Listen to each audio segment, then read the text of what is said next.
歡迎大家嚟到睇呢個 Impact Force 嘅 TV channel。咁我叫 Andy，咁今日就為大家介紹啲幫客人 custom 咗嘅GMP M4 CQB RI。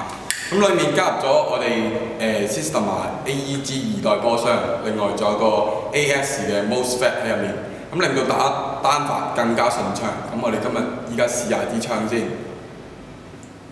好，我哋依家試下呢個單發先。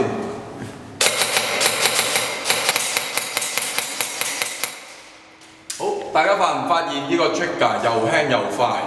因為佢裡面加咗 ASCU 呢份 MOSFET 入去，同埋仲有 Systema 嘅原廠 AEG 2代波箱，所以打落嘅時候會令到每粒齒輪佢轉動嘅時候都規定喺一個圈入面，令到佢打出嚟又爽又直。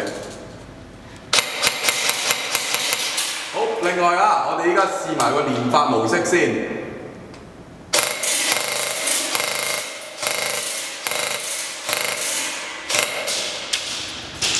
好啦，咁今日我哋呢個 custom 槍嘅介紹咧就到此為止啦。